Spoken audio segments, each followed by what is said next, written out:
మన ప్రభువైన యేసుక్రీస్తు నుండి కృపయు సమాధానం కలుగును గాక.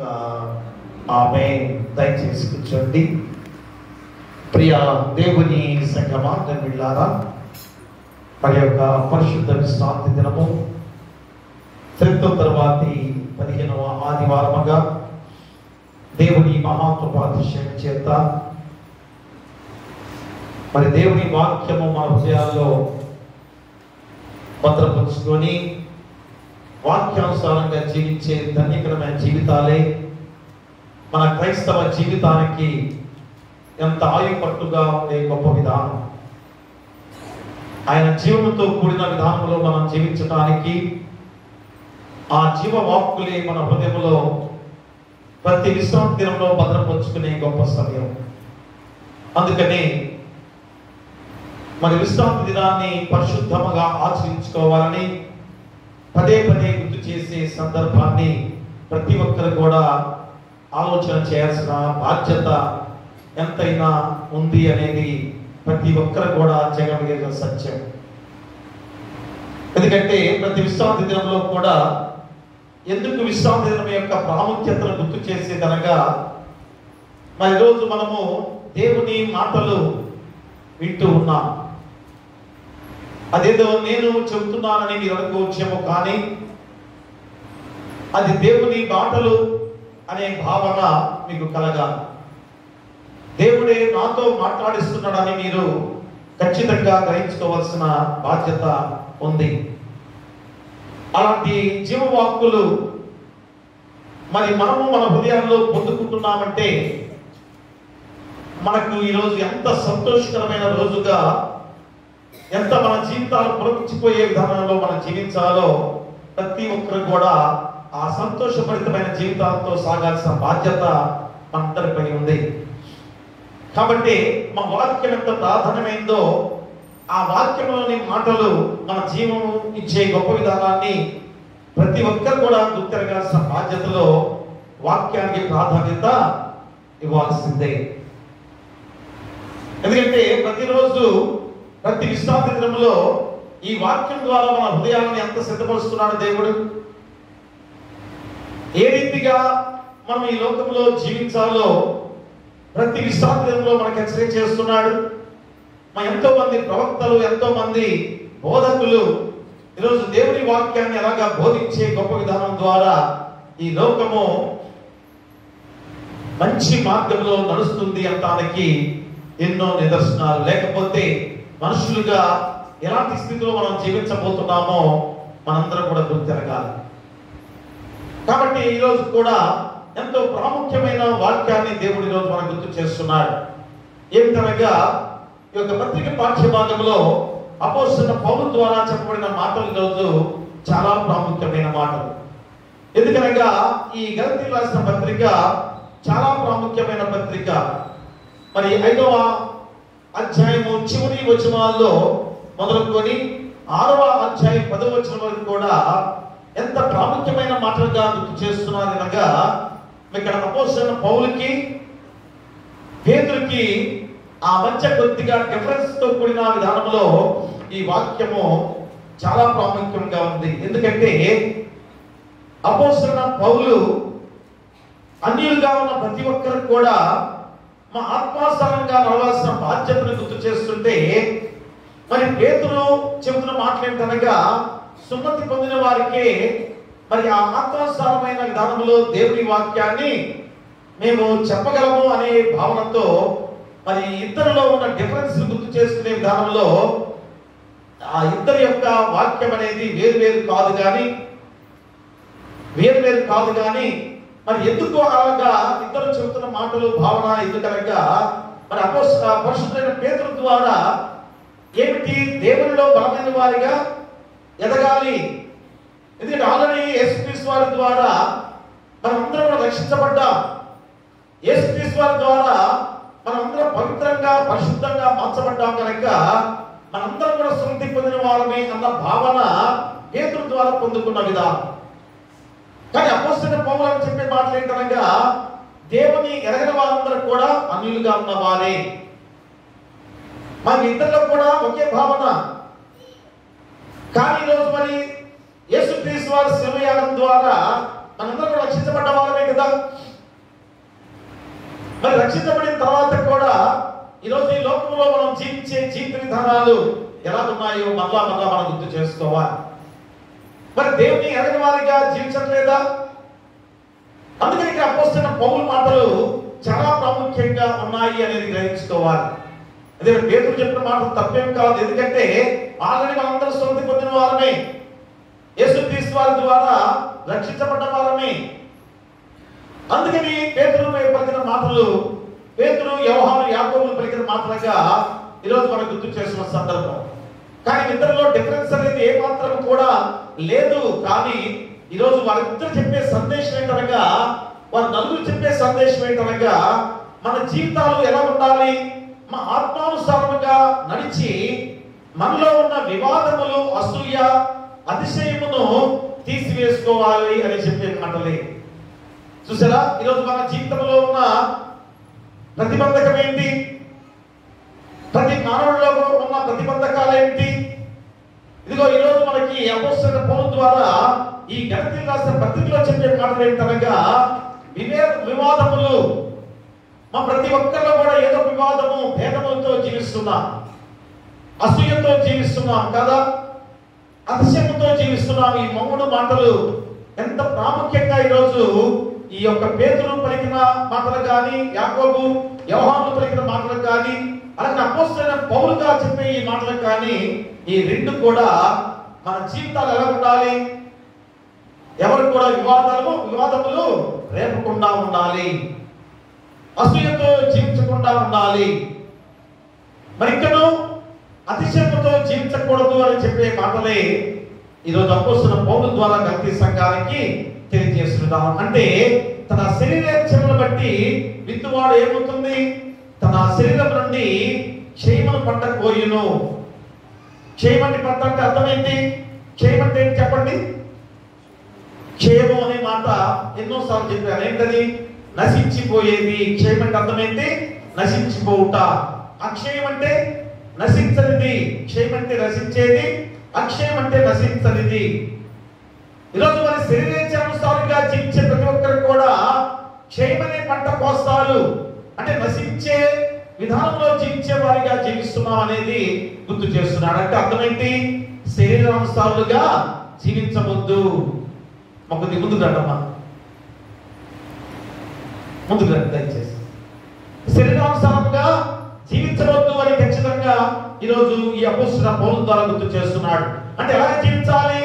మా ఆత్మను బట్టి విత్తువాడు ఆత్మ నుండి నిత్య జీవమును పంట కోయును. అంటే అర్థమైంది, ఆత్మానుసారంగా జీవించాలి. శరీరానుసారంగా ఎవరు కూడా జీవించవద్దు, ఆత్మానుసారంగా జీవించండి. అదే అపోస్తలుడైన పౌలు ఎంత గొప్ప మాటలుగా గుర్తు చేస్తున్నాగా, ఎవరైతే ఆత్మానుసారంగా జీవిస్తారో వారే విశ్వాస గృహానికి చేరగలరు. ఆ విశ్వాస గృహం అంటే ఏమిటి? మా విశ్వాస గృహంలో చేరిన మనందరం కూడా క్రైస్తవులుగా వారికి మేలు చేసే వారిగా ఉండాలి. విశ్వాస గృహం అంటే అర్థమేంటి? సంఘమే. మన సంఘాన్ని విశ్వాస గృహంగా ఈరోజు అపోస్తలుడైన పౌలు చెబుతున్నాడు. కాబట్టి విశ్వాసులుగా మనందరం ఉన్నామంటే అర్థమేంటి?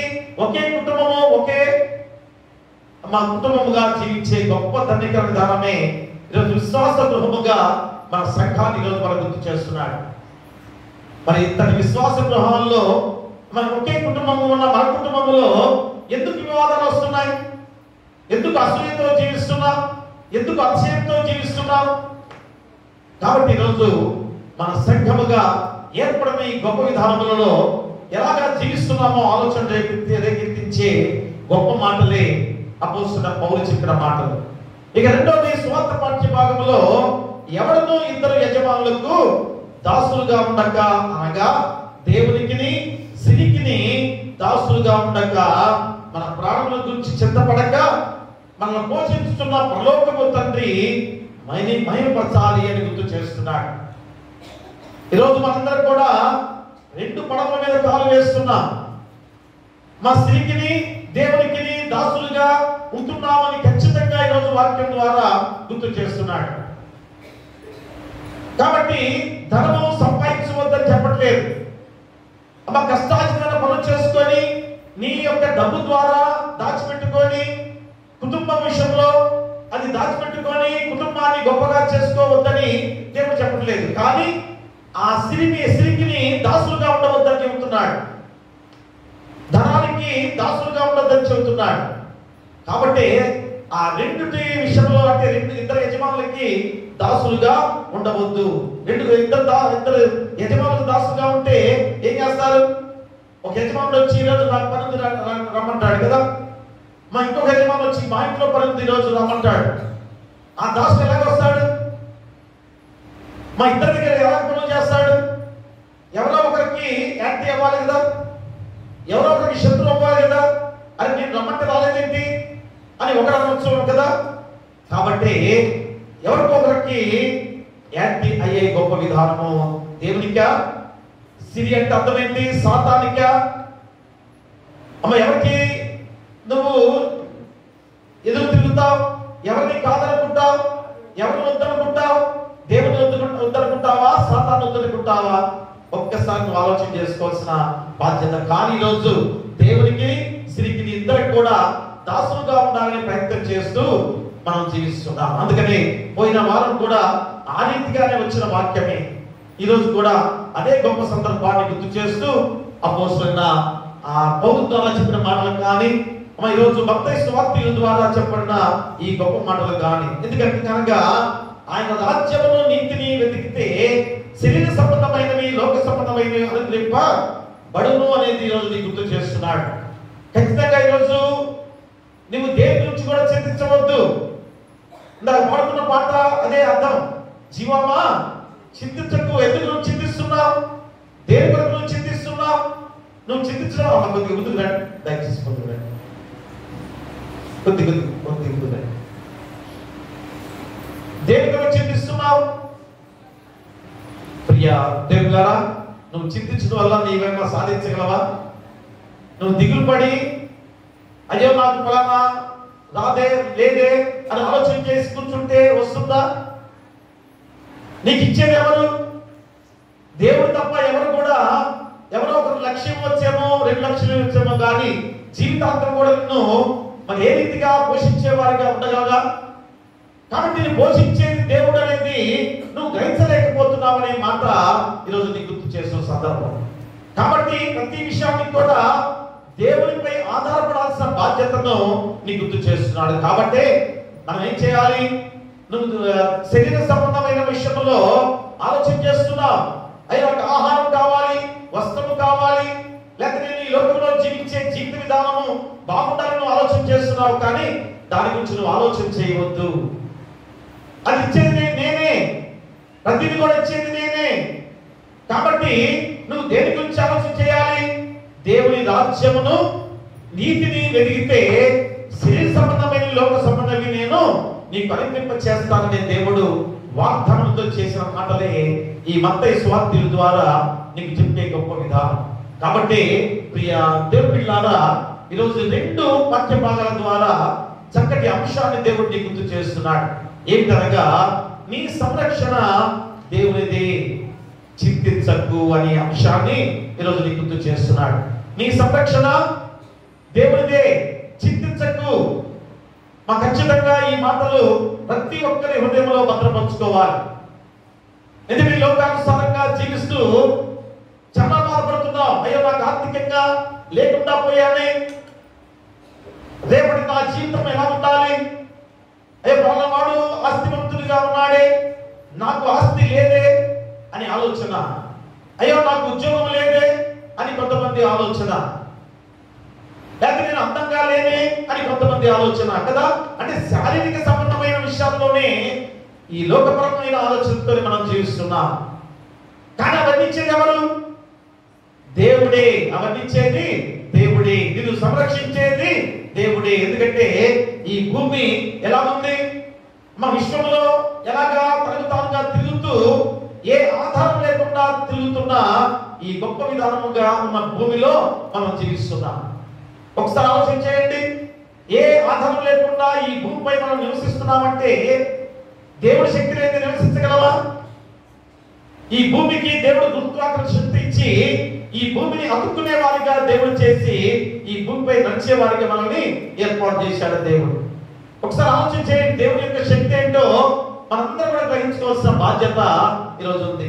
కాబట్టి మా ఈ లోక సంబంధమైన విషయాలలో, శారీరక సంబంధ విషయాల్లో నువ్వు ఎక్కువగా ఆలోచన చేస్తున్నావనే భావన ఈ రోజు ఈ వాక్యం ద్వారా నీకు తెలియజేసే సంబంధం.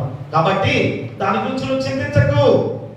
జీవమా చింతించకుండు, జీవమా చింతించకుండు, నిన్ను కావవచ్చిన యేసు కరుణామయుడు. జీవమా చింతించకుండు, జీవమా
ఎందుకు చింతిస్తున్నావు?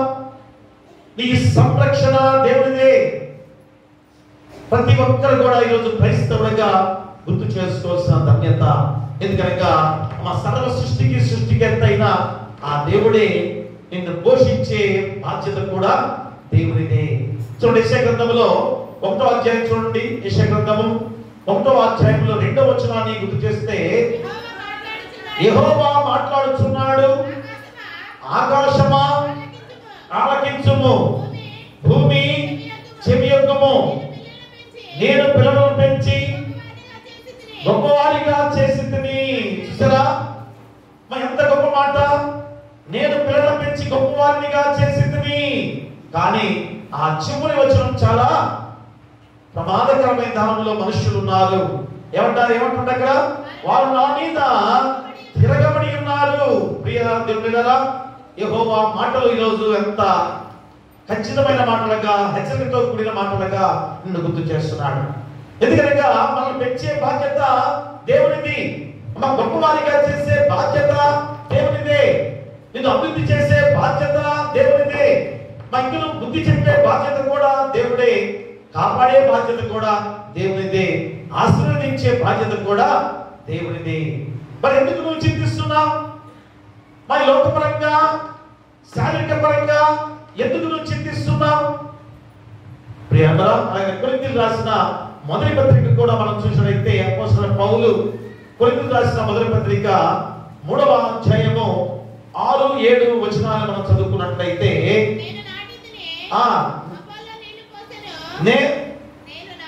నేను నాటి కొరింథీయులకు రాసిన మొదటి పత్రిక 3వ అధ్యాయం అంతే చదవమా. నేను నాటితిని, అపోల్లో నీళ్లు పోసెను, వృద్ధి కలుగ చేసిన వాడు దేవుడే. కాబట్టి వృద్ధి కలుగ చేయి దేవుడిలోనే కానీ నాటు వారిలోనైనాను నీళ్లు పోయే వారిలోనైనాను ఏమీ లేదు. ప్రియమా చూడండి, నేను నాటితిని, అపోల్లో నీళ్లు పోసెను, వృద్ధి కలుగ చేసిన వాడు దేవుడే. చూసారా, నువ్వేదో అనుకుంటున్నావేమో, నేను ఇంత కష్టార్జితమైన పనులు చేసుకొని సంపాదించుకొని నా వల్లనే సాధ్యమైంది అని అనుకుంటున్నావేమో. కానీ దాన్ని బలపరిచేవాడు ఎవరు? నిన్ను బాధ్యతగా నడిపించేది ఎవరు? ఎవరు, నిన్ను కాపాడేది ఎవరు, నీకు బుద్ధి చెప్పేది ఎవరు, ఇవన్నీ కూడా నువ్వు ఆలోచన చేసుకుంటే దేవుడు తప్ప ఎవరు కాదు. కాబట్టి మా పై వాటిన్నిటినీ ఈ రోజు మనం గుర్తు చేసుకున్నట్లయితే ఇలా చెప్తున్నాం కదా, ఆ బాధ్యత ప్రతిదీ కూడా దేవునిదే బాధ్యత.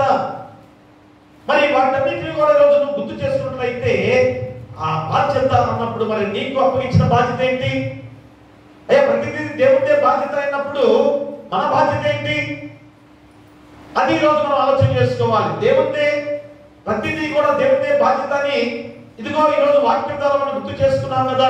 నీ బాధ్యత ఏంటి? ఖచ్చితంగా నువ్వు గుర్తు చేసుకోవాలి. నీ బాధ్యత ఏంటనగా ప్రియుడా, ఆ బాధ్యతను నీకు అప్పగించిన బాధ్యతను నెరవేరుస్తున్నావా?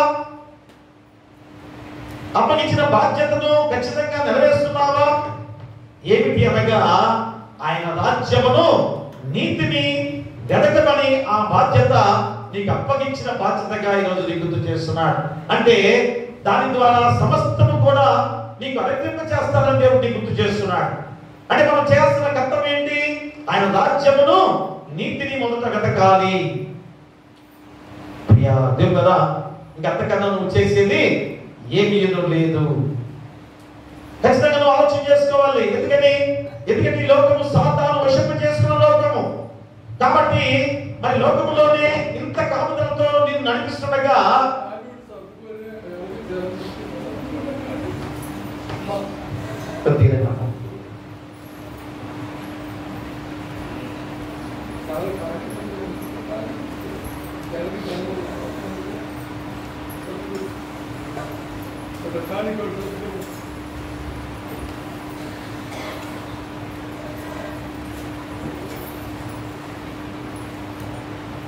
మరి ఈ లోకము సాతాను వశంప చేసుకున్న లోకములోనే నిన్ను నన్ను ఇంతగా కాపాడుతున్న దేవుడు మరి అసలైన ఆ నీతి రాజ్యంలో మన జీవితాలు ఎలా ఉంటాయో ఆలోచన చేశామా?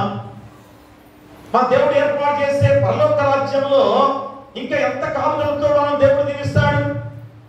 మన పక్కనే దేవుడు తోడుగా ఉన్న లోకములో ఇంకెంతగా మన కాపుదలతో నడిపిస్తాడు. అది ఈ రోజు మనం ఆలోచన చేసుకోవాలి.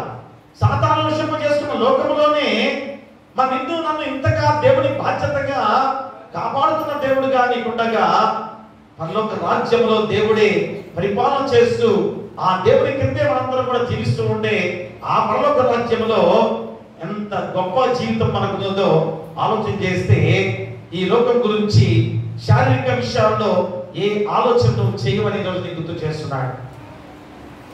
ప్రియా, కాబట్టి ఈ రోజు ఖచ్చితంగా నీ సంరక్షణ దేవుడిదే అని తెలుసుకునేవాడిగా ఉన్నట్లయితే ఏ మాత్రం కూడా చింతించవు. అయ్యో నాకు ఈరోజు డబ్బులు లేవే, లేకపోతే నా బిడ్డల పరిస్థితి ఏంటే, ఏమిటి నాకు ఆహారం లేదే, అయ్యో నాకు వస్త్రాలు లేవే అని లోకపరంగా నువ్వు చేసే ఆలోచనలు ఏ మాత్రము కూడా నువ్వు చేయవు. సమస్తము కూడా ఆయన ఇచ్చే దేవుడే. వాటి గురించి నువ్వు ఆలోచన చేసేది దేవుని రాజ్యాన్ని నీతిని నువ్వు వెతికేవాడిగా ఉండాలని ఈరోజు నేను గుర్తు చేస్తున్నాడు. అందుకని మొట్టమొదటి నువ్వు చేసిన కర్తవ్యం ఏంటి? దేవుడే నిన్ను సంరక్షించేవాడు కనుక రెండు పాఠ్యభాగాల ద్వారా నీకు గుర్తు చేస్తున్నాడు. ఏంటనగా ఒకటి, నీ సంరక్షణ దేవుడే కనుక ఏం చేయాలి? నువ్వు ఆత్మానుసారంగా నడవాలి. మా శారీరానుసారంగా నువ్వు నడవద్దు. నీ శరీరం బట్టి నువ్వు నడవద్దు. నీ శరీరం ఎటు నడిపిస్తే అటు నడవద్దు. ఎలా నడవాలి? ఆత్మానుసారంగా నువ్వు నడవాలి. అంటే ఆత్మ దేవుడు ఇచ్చిన ఆత్మ నీలో ఉంది కనుక, పరిశుద్ధాత్మగా దేవుడు నీలో ఉంచాడు కనుక ఆ పరిశుద్ధాత్మ దేవుడు నడిపించే మార్గంలో నువ్వు నడిచినట్లయితే ఖచ్చితంగా ఆ దేవుడి సంరక్షణలో సంతోష జీవితాలతో జీవించే గొప్ప జీవితాన్ని ఈ లోకంలో నువ్వు పొందుకోవచ్చు. కానీ ఈ లోకంలో ఎన్ని శ్రమలు, ఎన్ని శోధనలు నీకు ఎదురవుతున్నాయో కదా. అదేంటంటే దేవుడు మరి ఈరోజు ఇంత వాక్యంగా నీ సంరక్షణ దేవుడితో ఎదురు చింతిస్తున్నావు అన్నాడు కదా. మరి నా జీవితం అంతా కూడా బాధలమయమైపోయింది కదా. నా జీవితంలో ఎన్నో శ్రమలు నాకు వస్తున్నాయి కదా, ఎన్నో శోధనలతో నేను జీవిస్తున్నానే అని నువ్వు అనుకుంటున్నావేమో. కానీ నువ్వు ఎలాగ ఆలోచన చేస్తున్నావు? నీ శరీరానుసారంగా నువ్వు ఆలోచన చేస్తున్నావు, ఈ లోకానుసారమైన జీవితంతో ఆలోచన చేస్తున్నావు. కాబట్టి నువ్వు అపోస్తలుడైన పౌలు ఏం చెప్తున్నాడు? ఆత్మానుసారంగా నువ్వు నడిస్తే ఆ దేవుడే నిన్ను సంరక్షణతో నిన్ను నడిపించే దేవుడిగా నీకు తోడుగా ఉంటాడని చెప్పే గొప్ప వాక్యమే మొదటి ఉపంశం ద్వారా. చూడండి, గలతీయులకు రాసిన పత్రిక 5వ అధ్యాయము 25వ వచనాన్ని ఈరోజు మనం చదువుకుందాం. మనము ఆత్మను అనుసరించి జీవించు వారమైతిమా, ఆత్మను అనుసరించి క్రమముగా నడుచుకుందాము. ప్రియ దేవుడా, మనం ఆత్మను అనుసరించి జీవించు వారమైతిమా, ఆత్మతోనే సత్యంతోనే జీవించే గొప్ప విధానం కనుక ఆత్మను అనుసరించి క్రమంగా నడుచుకుందాము. ఖచ్చితంగా ఈరోజు అదే మనం చేయాల్సిన విధానం. అందుకనే పౌలు గారు క్రియాశీలక పరిచర్యను చూపిస్తూ ఈరోజు సంఘము అంటే ఏదైనా కానీ ఒకరినొకరు పంచుకొనొచ్చు సహవాసంగా ఉండే సంఘం. సంఘం అంటే అర్థమేంటి? అదే ఈరోజు ఏమన్నాడు అక్కడ చూడండి, 4వ అధ్యాయంలో 10వ వచనం చెబుతున్నాడు చూడండి అక్కడ. కాబట్టి మనకు సమయం దొరికిన కొలది అందరి ఎడలను విశేషముగా విశ్వాస గృహమును చేరిన వారి ఎడల నేను చేయుదుము. చూడండి, విశేషముగా విశ్వాస గృహమునకు చేరిన వారి ఎడల ఎవరు చేరింది? విశ్వాస గృహం అంటే అర్థమేంటి? విశ్వాస గృహానికి చేరిన వారు ఎవరు? ఎవరనుకుంటాం? మనమే. ఎవరు? మనమే విశ్వాస గృహము చేరాం. ఆ విశ్వాస గృహం ఏమైంది? సంఘమే. ఈ సంఘమే విశ్వాస గృహము. కాబట్టి నువ్వు అటు ఇటు చల్లాచెదురుగా పోతూ ఏ రీతిగా నువ్వు అనుకుంటున్నావేమో అది విశ్వాస గృహములో నువ్వు చేరినట్టు కాదు. మళ్ళీ ఈ మాట వచ్చేసరికి పాస్టర్ గారు పదే పదే ఈ విధంగా ఎక్కడికెక్కడ వెళ్తున్నారు అనుకుంటున్నారేమో, కానీ ఈరోజు తెలియకుండా మన సంఘంలో కట్టుబాటు ఉంది అని అనుకుంటున్నామేమో, కానీ ఒక లైన్ ఏమో ఒక చోటుకి వెళ్తున్నారు, ఒక లైన్ ఏమో ఇంకో చోటుకి వెళ్తున్నారు. ఒకసారి ఆలోచన చేసి కూర్చుంటే ఒక లైన్ అంతా కూడా ఒక చోటుకి వెళ్తున్నారు, ఇంకొక లైన్ ఏమో ఇంకో చోటుకి వెళ్తున్నారు, ఈ లైన్ ఏమో ఇంకో చోటుకి వెళ్తున్నారు. ఇక విశ్వాస గృహం అనేది ఎక్కడ? విశ్వాస గృహం ఇక్కడే ఉంది. సంఘమే విశ్వాస గృహంగా దేవుడు గుర్తు చేస్తున్నాడు. ఆ కలిసి మెలిసిగా జీవించే జీవితమే పరలోక రాజ్యముగా దేవుడిని గుర్తు చేస్తున్నాడు. ఎక్కడో పరలోక రాజ్యం ఉంది, ఎక్కడో పరలోకం ఉందని నువ్వు అనుకుంటున్నావేమో. పైలోకం ఉంది అంటే ఎక్కడో పైలోకం అంటే దేవుడు మరొక పైలోకాన్ని ఏర్పాటు చేశాడని నువ్వు అనుకుంటున్నావేమో. ప్రియా దేవుడారా, కాబట్టి పదే పదే దేవుడు ఎందుకు గుర్తు చేస్తున్నాడు? సహవాసంగా అందరూ కలిసి ఉండేదే విశ్వాస గృహముగా దేవుడు గుర్తు చేస్తున్నాడు. అందుకని ఈ కట్టుబాటు సంఘ పెద్దలుగా, కుల పెద్దలుగా, డెలిగేట్ గా, పిసిసి వారిగా, ఒక పాస్టర్ గారుగా ఇంత క్రమమైన విధానాన్ని ఎందుకు ఏర్పాటు చేస్తున్నానో నువ్వు ఆలోచన చేసుకోవాలి. మరి ఎవరికి వారిగా సింగిల్ గా మా సొంత సంఘం అని చెప్పేసి ఏర్పాటు చేసిన విధానంలో వారు చెప్పినట్టే నేను నడవాలి కదా. మరి ఈరోజు అలా కాదు, అందరికీ కూడా ఒక కట్టుబాటుగా నడిచే గొప్ప విధానమే. పాస్టర్ గారి పని పాస్టర్ గారు చేయాలి, సంఘ పెద్దల పనులు చేయాలి, మా కుల పెద్దల పనులు చేయాలి, పిసిసి వారు పిసిసి పనులు చేయాలి, డెలిగేట్ గారు డెలిగేట్ పనులు చేస్తూ ముందుకు సాగాలి. ఆ కట్టుబాటు కలిగిన సంఘమే ఇన్ని సంవత్సరాలుగా నడిచిన సంఘముగా ఆలోచన చేసుకోవాలి. ఏదో అంటే లూథరన్ సంఘం ఒకటే గొప్ప సంఘంగా పాస్టర్ చెబుతున్నారని అనుకుని మీరు అపోహపడవద్దు. ఎందుకంటే మా 186 సంవత్సరాల క్రితముగా ఏర్పాటు జరిగిన సంఘము ఇంత కట్టుబాటుతో నడుస్తున్న సంఘంగా ఉందంటే అర్థమేంటి? ఈ క్రమశిక్షణ, అదే అపోస్తలుడైన పౌలు చెబుతున్నాడు, సంఘం అనగా క్రమశిక్షణ. అంతేకాని చల్లాచెదురుగా అటు ఇటు వెళితే ఇక సంఘంలో ఎవరు లేకపోతే ఇక సంఘం ఏంటి? సంఘం ఎంతబడే సంఘంగా ఉండాలని దేవుడు చెబుతున్నప్పుడు ఇక విశ్వాస గృహముగా నువ్వు ఏ రీతిగా జీవిస్తున్నట్లు అందుకనే నువ్వు చెబుతున్నాడు. అందుకనే పౌలు ద్వారా దేవుడు సంఘం ఎలా ఉండాలో తెలియజేస్తూ ఈరోజు మనం గుర్తు చేస్తున్నాడు. అందుకనే విశ్వాస గృహము నాకు చేరిన వారి ఎడల నువ్వు మేలు చేయదము అంటే సంఘంగా ఏర్పడిన ఈ విశ్వాస గృహానికి మన క్రైస్తవులుగా మేలు చేసేవారు ఉండాలి. సంఘము కట్టుబాటుగా ఉండేటట్టు మనం ఏర్పాటు చేసుకోవాలి. ఇంక నువ్వు సంఘంలో ఎవరైనా దేవుని దగ్గర రాకపోతే వారి దేవుని ఆలయాన్ని నడిపించే వారికి ఉండాలి. అదే గలతీ సంఘము అలాంటి స్థితిలో ఉంది కనుకనే అపోస్తలుడైన పౌలు వారికి హెచ్చరిక చేస్తూ చెబుతున్నాడు, అయ్యా సంఘంగా మీరు కట్టుబాటు కలిగి ఉండాలి, క్రమశిక్షణ కలిగి ఉండాలి అని చెబుతూ ఈ గొప్ప మాటలు గుర్తు చేస్తూ మరి ఈరోజు జీవించు వారమైతిమి అనే గొప్ప మాటగా గుర్తు చేస్తున్నాడు. అంటే జీవించు వారమైతిమి అంటే అర్థమేంటి? ఆత్మానుసారంగా నడిచే వారే జీవించువారు. అంటే ఆత్మను అనుసరించిన వలన నిత్య జీవన పంట కోయిదుము. మా నిత్య జీవన పంట కోయిదు చూడండి 8వ వచనంలో అలా చెబుతున్నాడు చూడండి. ఎలాగనగా తన శరీరేచ్ఛను బట్టి విత్తువాడు తన శరీరం నుండి క్షేమను పంట కోయును. చూసారా, మా శరీరానుసారంగా నడుచుకుంటే శరీరం ఏం చేస్తుంది? సౌఖ్యం కోరుకుంటుంది కదా. ఈరోజు అదే బాధలు. అమ్మ ఈ శరీరం ద్వారా సుఖంగా జీవించాలని ఆలోచన చేసే విధానం. కానీ సుఖంగా జీవించడం ఎలాగా? నీ చేతుల కష్టార్జితం అనుభవించాలని దేవుడు చెప్పలేదా? నీ చేతుల కష్టార్జితము నువ్వు అనుభవించాలి. ఎందుకని? మా ఆదికాండంలో 3వ అధ్యాయంలో ఏం చెప్పాడు? ఎందుకని అంత కష్టార్జితం అనుభవించి యజమానుడిగా పురుషుడిగా నువ్వు కష్టపడాలి? నువ్వు కష్టపడి సంపాదించిన సంపాదనతో నీ కుటుంబాన్ని పోషించుకోవాలి. ఎందుకని? దేవుని ఆజ్ఞను అతిక్రమించిన ఆదాము. మా ఏదైనా తోటగా దేవుడు ఏర్పాటు చేసి ఇదిగో చక్కగా ఈ ఏదైనా తోటలో జీవించు, ప్రతిదీ కూడా తిరిగి హ్యాపీగా జీవించమంటే మనం ఏం చేశాం? మా ఆదాము ఏం చేశాడు? దేవుడికి వ్యతిరేకంగా జీవించి ఆజ్ఞను అతిక్రమించి పాపం చేసిన విధానమే ఈ కష్టార్జితమైన పనులు.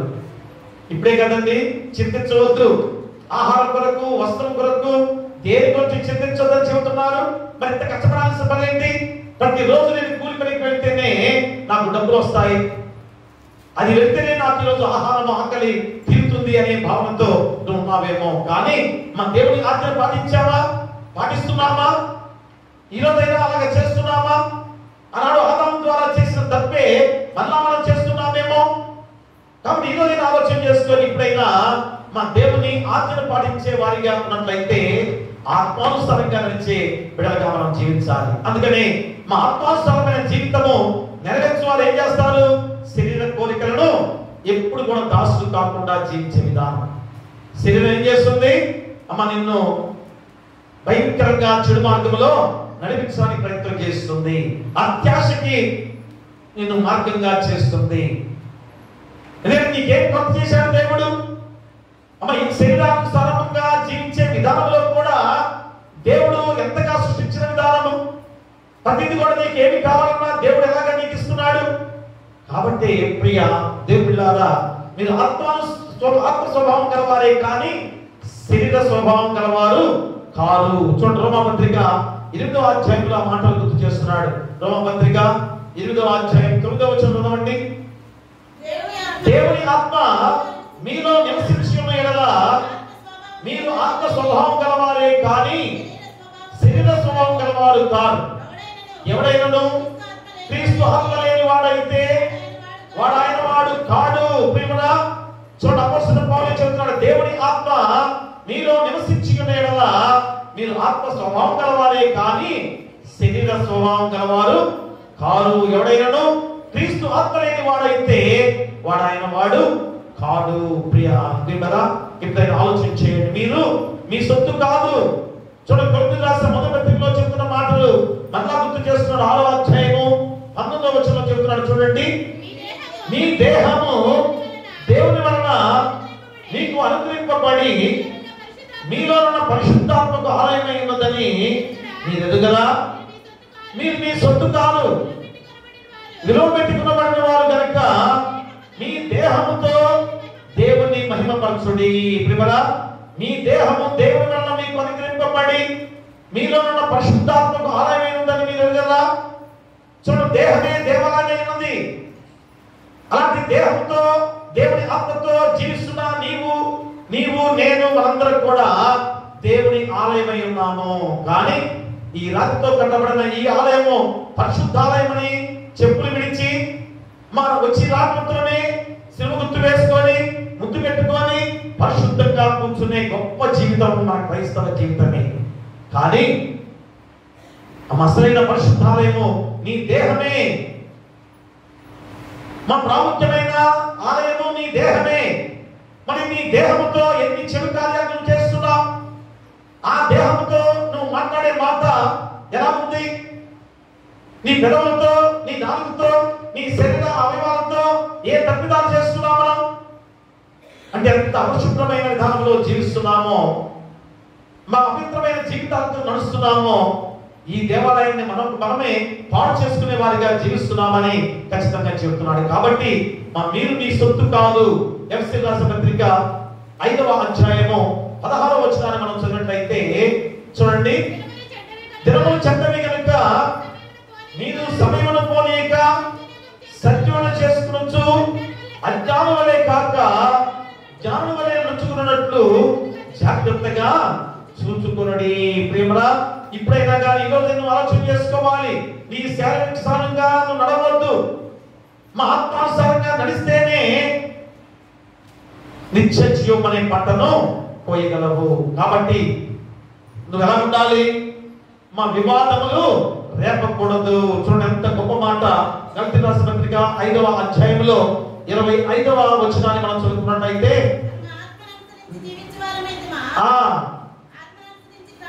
ఆత్మనుసరించి క్రమంగా నడుచుకుంటాము, ఒకరినొకరు వివాదములకు రేపకయు, ఒకరి యందొకరు అసూయపడకయు, వృధాగా అతిశయపడకయు ఉండము.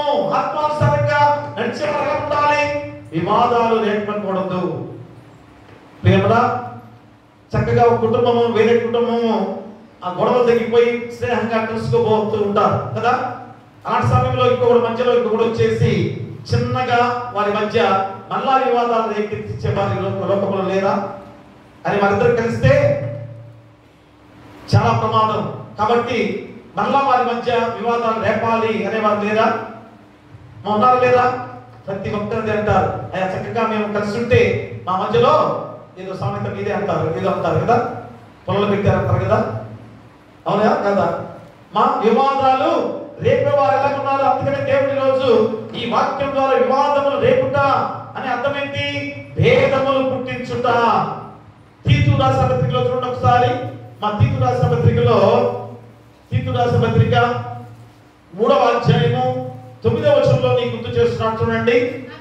అవివేక తర్కములను, వంశావళులను, కలహములను, ధర్మశాస్త్రమును గురించిన వివాదములను, నిష్ప్రయోజనమును వ్యర్థమునయున్నవి కనుక వాటి దూరముగా ఉండుము. మతభేదములు కలిగించు మనుష్యునికి 1-2 మార్లు బుద్ధి చెప్పిన తర్వాత వారిని విసర్జించుము. అట్టివాడు మార్గము తప్పి తనకు తానే శిక్ష విధించుకునే వాడై పాపము చేయుచున్నాడని నీ వెలుగుదువు. మత కలహాలు కూడా కదా, ఆ కులం తక్కువ కులం, ఈ కులం తక్కువ కులం, అరే ఇద్దరు కూడా తక్కువ కులం వాళ్ళు కలిస్తే ప్రమాదం, కాబట్టి వారిని విడదీయాలి అనే మనస్తత్వాలు భేదములు కాదా? మా విభేదములు కాదా? చూడండి, దేవుడు వాక్యంలో ఎంత గొప్ప మాటలు చెబుతున్నాడు అక్కడ. మెత్త భేదములు కలిగించు మనుషునికి 1-2 మార్లు బుద్ధి చెప్పిన తర్వాత వారిని విసర్జించుము. మనకి లాభం లేదు, వారు ఎంతగా చెప్పినా కానీ వినట్లేదు కనుక వారిని విసర్జించమని కూడా గుర్తు చేస్తున్న మాటలు. అంటే ఎంత ప్రమాదకరమైందో భేదములు, వివాదములు. అది మన మనుషులకి మంచిది కాదని గుర్తు చేస్తున్నా. చూడండి, రోమాపత్రిక 2వ అధ్యాయం చూడండి ఒకసారి. రోమాపత్రిక 2వ అధ్యాయం 8వ వచనం చదవండి. 8వ వచనం. అయితే భేదములు పుట్టించి సత్యముకు లోబడక దుర్నీతికి లోబడి వారి మీదకి దేవుని ఉగ్రతయు రౌద్రమును వచ్చును. దుష్కార్యము చేయ ప్రతి మనుషుని ఆత్మకు మొదట యూదునికి గ్రీసు దేశస్థునికి కూడా శ్రమయు వేదనయు కలుగును. సత్క్రియ చేయ ప్రతి వారికి మొదట యూదునికి గ్రీసు దేశస్థునికి కూడా మహిమయు ఘనతయు సమాధానమును కలుగును. ప్రియ దేవుని బిడ్డలారా చూడండి, అయితే భేదమును పుట్టించి సత్యమునకు లోబడక దుర్నీతికి లోబడి వారి మీదకి దేవుని ఉగ్రత రౌద్రము వచ్చును. భేదములు ఎవరైనా పుట్టించారో వారి మీదకి దేవుని ఉగ్రత వస్తుంది. రెండవది అసూయ. మనుషులందరిలో ఇది సర్వసాధారణమైన పాపముగా ఉంది. చూడండి, అసూయ ఎంత ప్రమాదకరమో, ఎంత భయంకరమైన పాపమో గుర్తు చేస్తున్నాడు. మరి లోకంలో అసూయ ఎంత రగిలిపోతుంది. మా అసూయతో ఎంతమంది అసూయగా ఉన్నారు. ఒకడు బాగా బతికితే వాడిని చూసి వదలలేకపోయే తత్వం కదా. అది ఎవరిచ్చారు? దేవుడు ఇచ్చాడు. మరి నీకు ఎంత స్థితి కలిగించిందేవాడు దేవుడు. కాబట్టి నువ్వు ఎందుకు అసూయపడుతున్నావు? నువ్వు అతని మీద అసూయపడ్డావంటే ఎవరి మీద అసూయపడ్డట్టు? దేవుడిపై అసూయపడ్డట్టే. కాబట్టి దేవుడే అతనికి ఇచ్చాడు కనుక నువ్వు అసూయపడవద్దు. ప్రియ దుర్మల కాబట్టి అసూయ చాలా ప్రమాదకరమైనదని గుర్తు చేస్తున్నాడు. అందుకనే అనాది కాలం నుండి కూడా మానవ జాతి వెంటాడుతున్నది ఈ అసూయ ఎప్పుడు హత్యని కలిగి చేసే దానము కదా. కయ్యని హేబేలు ఏ రీతిగా చంపుకుంది? దేనికి? మొట్టమొదటి హత్య ఎందుకు జరిగింది? అసూయ వల్లే. అసూయ వల్లే. కాబట్టి ఈరోజు నేను ఆలోచన చేసుకొని మా అసూయ చేతనే మా యేసుక్రీస్తు వారిని కూడా అప్పగించారు. యేసుక్రీస్తు వారిని ఎందుకు అప్పగించారు? మన ధర్మశాస్త్రం తెలిసిన వారు, మెస్సియా వస్తాడని తెలుసు, ఆయన గొప్ప రక్షకుడు అని తెలుసు, సర్వ సృష్టికి కూడా ఆయనే ఆ రక్షకుడు అని తెలిసి కూడా యేసుక్రీస్తు వారిని ఎందుకు సిలువకు అప్పగించారు? అసూయ. అయ్యా మేము ఇంతగా రాజ్యం వెళ్తుంటే ఈ దేవాలయంలో మాదే అధికారం అయితే ఈయన కొత్తగా వచ్చేది బోధిస్తున్నాడే. ప్రియా దేవుడు ఈరోజు ఆలోచన చేసుకొని అసూయ తీసివేసుకునే వారిగా ఉండాలి. ఆత్మానుసారంగా నడిస్తే మనలో అసూయ ఎందుకు ఉండాలి? ఆ అసూయ ఆత్మానుసారంగా నడిచేవారు కాదు, శారీరకంగా నడిచేవారే. ఆ శారీరక విధానంలో నువ్వు జీవించినట్లయితే అపవాది దాసులవి. ప్రియమరా ఇక మూడవది వృధాగా అతిశయపడకూడదు. మన జ్ఞానమును బట్టి, శౌర్యాన్ని బట్టి, ఐశ్వర్యాన్ని బట్టి, నీ రక్షణ బట్టి, ఇలా దేనిని బట్టి కూడా అతిశయపడకూడదు. అయ్యి నాకు చాలా జ్ఞానం ఉంది, నాకు చాలా ఐశ్వర్యం ఉంది, నాకు చాలా ధనవంతుడిగా ఉన్నానని గర్వము చాలా మందిలో ఉంది. అతిశయపడవద్దని హెచ్చరిక చేస్తున్నాడు. చూడండి ఇర్మియా గ్రంథంలో చెప్తున్నాడు. చూడండి ఇర్మియా గ్రంథము 9వ అధ్యాయము, ఇర్మియా గ్రంథము 9వ అధ్యాయం 23వ వచనం చూడండి.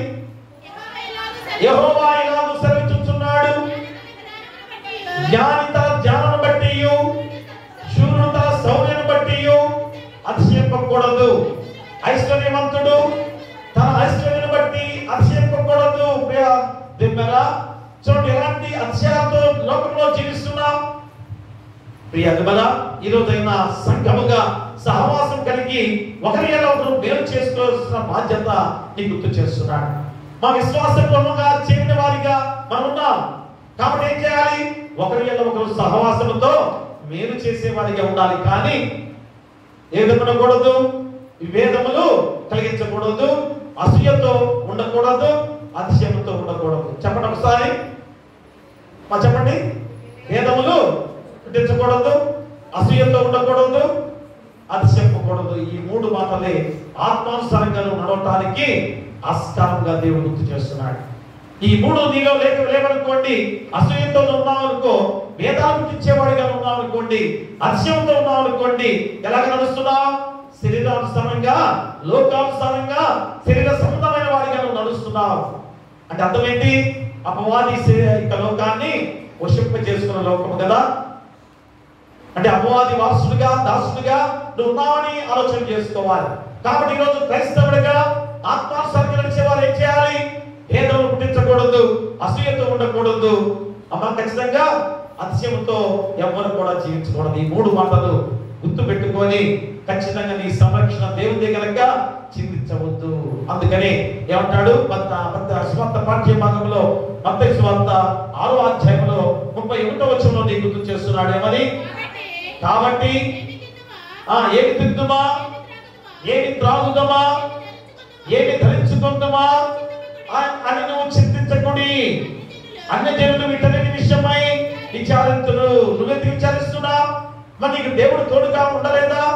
అందుకని రెండవ ఉప విషయం చెబుతున్నాడు అనగా, నీ సంరక్షణ దేవునిదే, రేపటి గురించి చింతించవద్దు.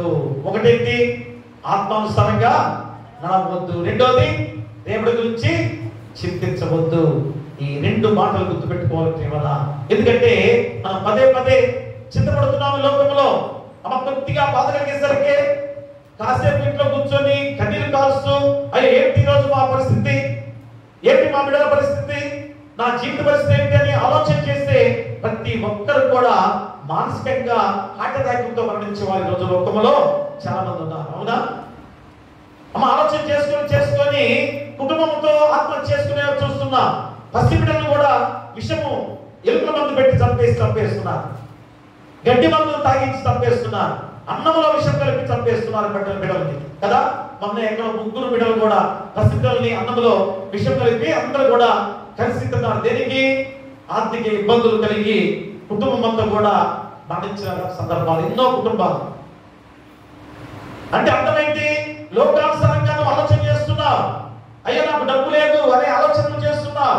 కానీ నిన్ను కష్టపడమని చెప్పాడు.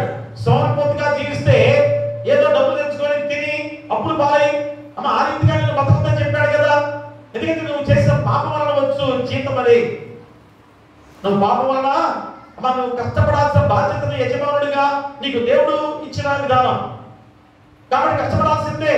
నువ్వు కష్టపడకుండా ఊరికి డబ్బులు రావాలి, నా కుటుంబాన్ని పోషించుకోవాలని ఆలోచన చేస్తే అప్పుడు మనం ఉంటామే. నీ కుల దాంట్లో నువ్వు తృప్తిగా జీవించాల్సిన బాధ్యత. ఒక 500 రూపాయలు వస్తే ఏం చేయాలి? మా 400 లేక 300 ఖర్చు పెట్టుకొని 200 దాచిపెట్టుకోవాలి. అది దేవుడు చెప్పిన గొప్ప సత్యం ఈరోజు. కానీ మనం ఏం చేస్తున్నాం? 500కి మనకు 500 ఖర్చు పెట్టే వారిగా జీవిస్తున్నాం. ఎక్కడి నుంచి వస్తారు? మా అతిథిగా జీవిస్తే ఎలాగా? కాబట్టి దేవుడు ఈరోజు ఆహారం నుంచి ఆలోచించవద్దు, నీ వస్త్రం గురించి ఆలోచించవద్దు, నీ తిండి గురించి నువ్వు ఆలోచించవద్దు. వాక్యంలో చెప్పాడు కదా, కొండ మీద ప్రసంగంలో చెప్పాడు కదా. మరి నేను ఓటనే కూర్చుంటాను, ఇవన్నీ కూడా దేవుడిస్తానా అని నువ్వు ఆలోచన చేస్తున్నావు కదా.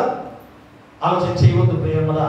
కష్టాన్ని పనులు చేసుకుంటే మా ఈరోజు నడుము వచ్చి పనులు చేస్తేనే ఆరోగ్యవంతులుగా ఉన్నారు కదా. ఈ సుఖానికి అలవాటుపడి సుఖాలకు అలవాటుపడి ఏమవుతుంది? 40 ఏళ్లకే రోగాలు వస్తున్నాయి, 40 ఏళ్లకే మృత్యువాత పడుతున్నారు ప్రతి ఒక్కరు కూడా. ఒకప్పుడైతే 120 ఏళ్ళు 30 ఏళ్ళు బతికిన వాళ్ళు చాలా మంది ఉన్నారు. కాబట్టి ఒక్కసారి ఆలోచన చేసుకొని ఖచ్చితంగా మనం ఏం చేయాలి? పదే పదే చింతించడం వలన నువ్వు ఏం సాధించగలవు? నీ చింత పోగొట్టుకోవాలంటే 2 మార్గాలు దేవుడు గుర్తు చేస్తున్నారు. ఒకటి ఆయన రాజ్యమును నీతిని వెతుకుట, రెండోది ఆయన చిత్తమును వెతుకుట. నువ్వేం చేయాలి? ఆయన రాజ్యమును నీతిని వెతకాలి, మన చిత్తాన్ని మొదలుగా వెతకాలి. అప్పుడే మన జీవితాలు సంతోషంగా జీవించే గొప్ప విధానము.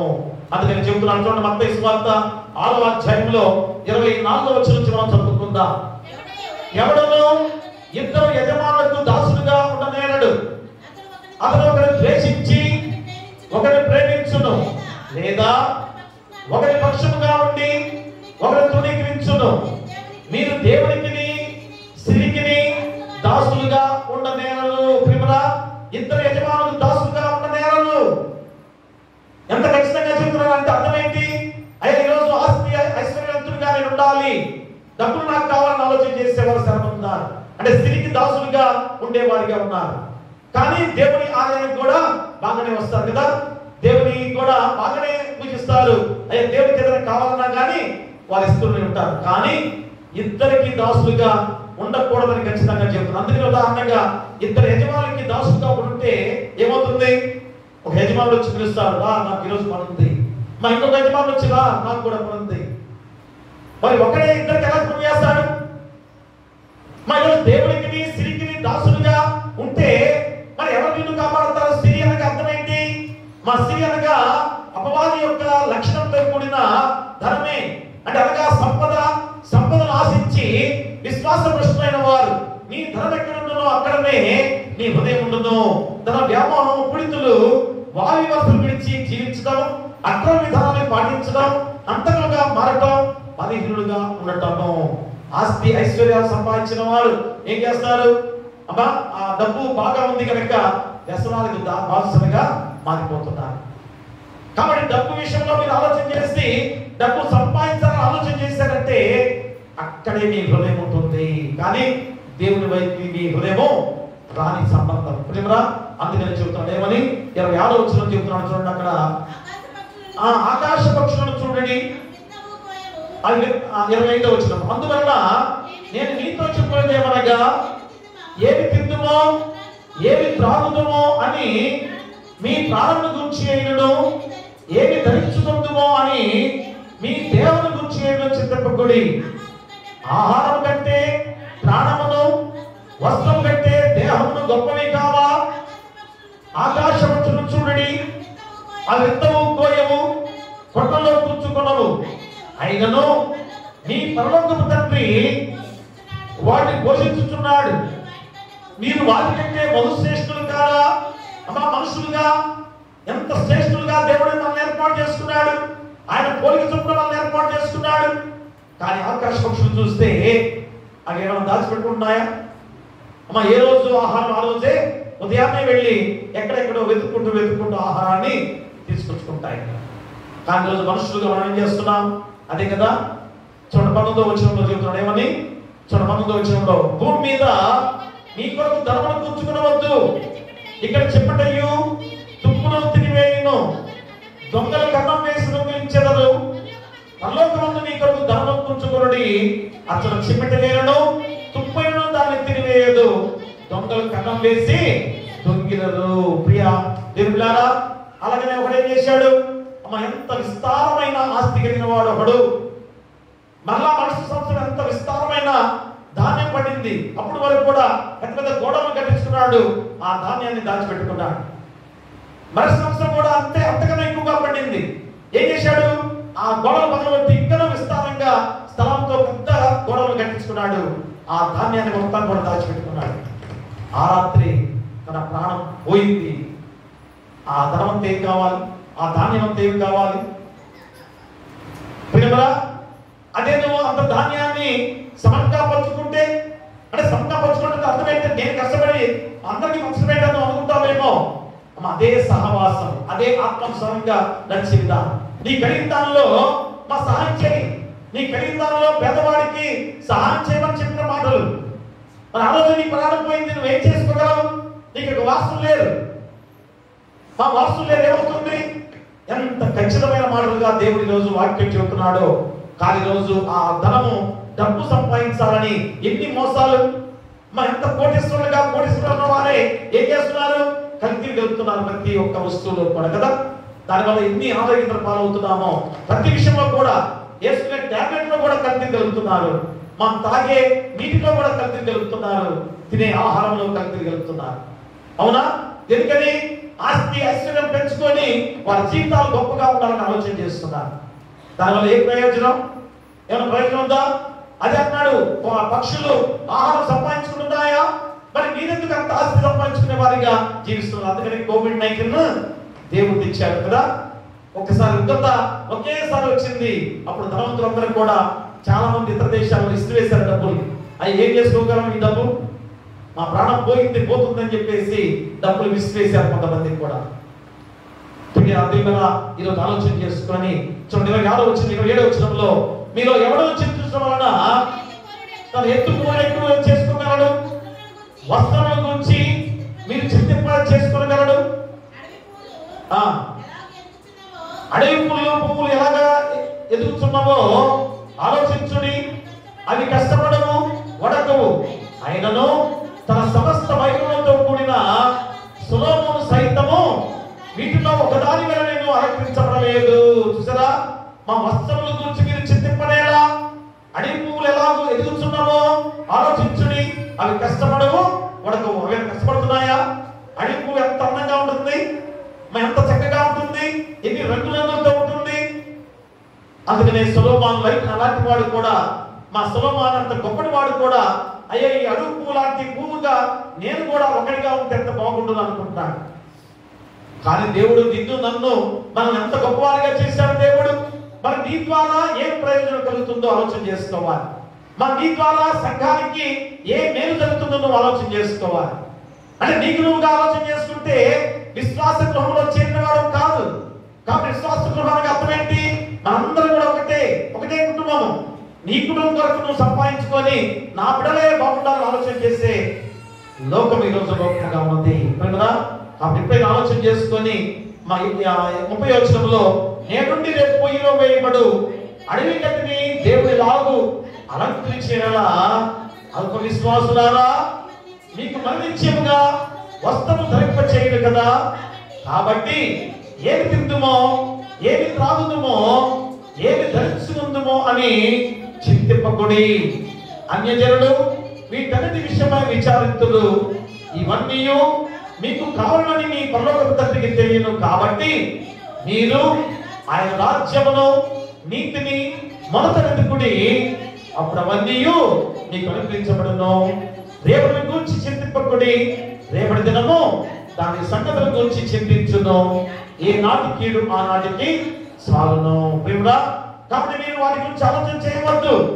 కానీ కష్టార్జిత పనులు చేసుకొని సంపాదించుకోవాల్సింది వాటి గురించి. అది దేవుడు మొట్టమొదటిగానే ఆది కాలంలో చెప్పబడిన విధానం. ఎందుకని? దేవుని ఆజ్ఞను తిరస్కరించిన మనుషులుగా ఉన్నాం కనుక ఈ భూమిని సేద్యం చేసుకొని పండించుకొని తినాల్సిందే. మా కష్టపడి నీ సంపాదనతో కుటుంబాన్ని పోషించుకోవాల్సిందే. అయ్యా యేసుక్రీస్తు వారు కొండ మీద ప్రసంగంలో 6వ అధ్యాయంలో ఎలాగా చెప్పాడు కదా, ఆహారం గురించి ఆలోచించవద్దు, వస్త్రం గురించి ఆలోచించవద్దు, నీ తిండి గురించి నువ్వు ఆలోచించవద్దు, డబ్బుల గురించి ఆలోచించవద్దు చెప్తున్నాడే. మరి నేను ఇంట్లో వెనకుండా కూర్చుంటాను, నాకు ఇస్తారా దేవుడు అని అనుకుంటున్నావేమో. అలాగా వాక్యాన్ని ఆలోచన చేసుకోవద్దు ప్రియా దేవుడు బిడ్డ. కష్టపడి పనులు చేసుకొని మా దేవుడే నీకు అన్ని సహాయం చేసే దేవుడు నీకున్నాడు. ఎందుకంటే నీకు ఉద్యోగం ఎవరిస్తున్నారు? కూలి పనులు ఎవరిస్తున్నారు? లేదా వేరే పని ఎవరిస్తున్నారు? ప్రియమరా, ఏదో ఒక కష్టపడుతూ ఆ కష్టపడే విధానంలో ఆ ఉద్యోగాన్ని ఇచ్చిన దేవుడే, అమ్మ ఆ డబ్బులు ఇచ్చిన దేవుడే అనేది ఆలోచన నీకు లేకుండా అయ్యా నాకు నేనుగా సంపాదించుకోవాలి అనుకుంటున్నావేమో. కాదు, నువ్వు చేసిన తప్పిదం వల్ల అలాంటి కష్టపడాల్సిన బాధ్యత ఉంది. కానీ అదన్నీ కూడా దేవుడే నీకు ఏర్పాటు చేశాడు. అది నువ్వు గ్రహించుకొని ఇప్పుడైనా కానీ నువ్వేం చేయాలి? మొట్టమొదటి నువ్వు చేయాల్సిన ఆయన రాజ్యమును నీతిని మొదట వెతకాలి. అప్పుడు అవన్నీ నీకు అనుగ్రహించబడను. నీ వస్త్రము విషయంలో, నీ ఆహారం విషయంలో, ప్రతి విషయంలో దేవుడే నీకు తోడుగా ఉన్నాడు. దేవుడే నీకు సాయం చేసేవాడు ఉన్నాడు. ఆయనే సంరక్షకుడిగా ఉన్నాడు. కాబట్టి రేపటి గురించి నువ్వు చింతించవద్దు. ఈనాటి కీడు ఆనాటిది. ప్రేమదా, ఖచ్చితంగా దేవుడు ప్రతి విషయంలో నీకు తోడుగా ఉన్నాడు. కాబట్టి నువ్వు నీ సంరక్షణ దేవుడే కనుక చింతించవద్దు. కాబట్టి చింతించకుండా ఏం చేయాలి? నీ సంరక్షణ దేవుడే కనుక నువ్వు ఏం చేయాలి? మొట్టమొదటిగా ఆత్మానుసారంగా నడవాలి. ఏం చేయాలి? ఆత్మానుసారంగా నడవాలి. రెండోది, దేవుడి గురించి చింతించవద్దు. ఈ రెండు ఆలోచనలతో మన దేవాది దేవుడు నీ జీవితాన్ని ఎంత గొప్పగా ముందుకు సాగింప చేస్తున్నాడో నువ్వు ఆలోచన చేసుకొని ఈ రోజైనా ఆ దేవుని మార్గంలో నడిచే బిడ్డలు కానట్లయితే, శరీరేచ్ఛానుసారంగా నడవకుండా ఆత్మానుసారంగా నడిచిన వాడిగా ఉన్నట్లయితే ఆ దేవుడే నీకు నిత్య జీవం అనే పంట కోసే ధన్యత నీకు ఇవ్వబోతున్నాడు. అదే వేదలాజరు చేసిన గొప్ప విధానం. వేదలాజరుకి ఏమైనా వస్త్రం ఉందా? ఆ వస్త్రం ఉందా? చీకి పోయి శరీరం అంతా కూడా కనబడుతూ వస్త్రం కూడా లేదు కదా సరిగ్గా. అలాంటి వేదలాజరు ప్రశస్తమైన వస్త్రాన్ని ధరించుకొని దేవుని రాజ్యంలో ఎంత సంతోషంగా జీవిస్తున్నాడు కదా. ధనవంతుడు ఊదా రంగు వస్త్రాలు, మా లక్షలు ఖర్చు పెట్టుకునే వస్త్రాలు, ఈ చేతికి 500, ఈ చేతికి 500, కాళ్ళకు కూడా పెట్టుకునే అంత మన బంగారు, మా మెడ నిండా చైన్లు వేసుకున్నాడు. ఇంత లావు చైన్లు. ఏం ప్రయోజనం? అగ్ని ఆరదు, పురుగు చావుగా ఉన్నాడు. కాబట్టి దేవునికి సిరికి రెండింటి మీద దాసులుగా మీరు ఉండవద్దు. దేవునికే దాసులుగా ఉందాం. మా సిరికి దాసులుగా ఉండవద్దు. ఎందుకంటే సిరి అనగా ధనాన్ని, నీ ఆ యొక్క బాధ్యతను దేవుడే తీసుకున్నాడు కనుక అయ్యే నేను డబ్బు దాచిపెట్టుకోవాలి. ఎలాగా? అన్యాయంగా. నువ్వు కష్టపడి డబ్బులు దాచిపెట్టుకునేది దేవుడు ఏ విధంగా కూడా నీకు అన్యాయం చేయడు. నీకు సంపాదించుకున్న 1000 రూపాయల్లో 500 దాచిపెట్టుకొని 500 ఇష్టంగా ఖర్చు పెట్టుకుంటే మా దేవుడు ఎంత సంతోషిస్తాడు. నీ బిడ్డల కొరకు నేను దాచిపెట్టుకునే ఆ ధనాన్ని దేవుడు అభివృద్ధి చేస్తాడు. ఎందుకంటే ఆ డబ్బు పీల్చుకున్న తర్వాత మరొక వ్యాపారంగా ద్వారా ఇంకా గొప్ప విధానంలో నడిపించే దేవుడు నీకు తోడుగా ఉన్నాడు. అంతేగాని ఊరకనే అన్యాయంగా లేక అక్రమంగా నువ్వు సంపాదించే సంపాదన చెడుగా సంపాదిస్తే అది నీ బిడ్డలకు దీవెనకరం కాదు, ఆశీర్వాదకరం కాదు. ఎంతో ప్రమాదకరం, చాలా ప్రమాదకరం. అన్యాయంగా ఏ మాత్రంలో సంపాదించకుండా నీ కష్టాయిత విధానంలో నువ్వు సంపాదించుకుంటే దేవుడు సంతోషిస్తాడు. అది మరి ఈరోజు నేర్చుకొని ఆత్మానుసారంగా నడుస్తూ నువ్వు రేపటి గురించి చింతించకుండా దేవుడి రాజ్యానికి వారసులుగా దేవుడు చేస్తాను వాగ్దానం చేస్తున్నాడు. అట్టి కృప మీకు ఉండాలని కోరుతూ మీకును మీ కుటుంబాలకు సదాకాలం దేవుడు తోడైనను గాక. ఆమేన్. సమస్త జ్ఞానం ఇచ్చిన దేవుని సమాధానము యేసుక్రీస్తు వల్ల మీ హృదయములకును మీ తలపులకును కావలిండును గాక. ఆమేన్. దేవా నాయందు శుద్ధ హృదయము కలుగచేయుము నా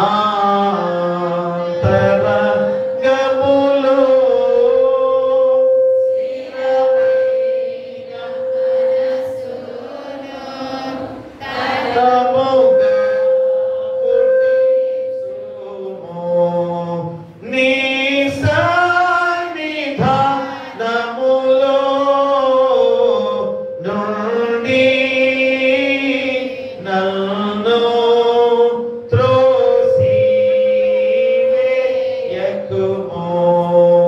నీ పరిశుద్ధాత్మను నా యొద్ద నుండి తీసివేయకుము. నీ రక్షణ నందము నాకు మరలా పుట్టించుము.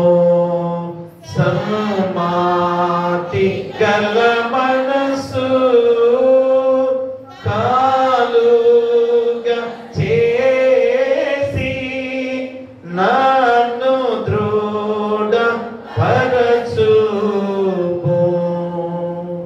దయచేసి కూర్చోండి.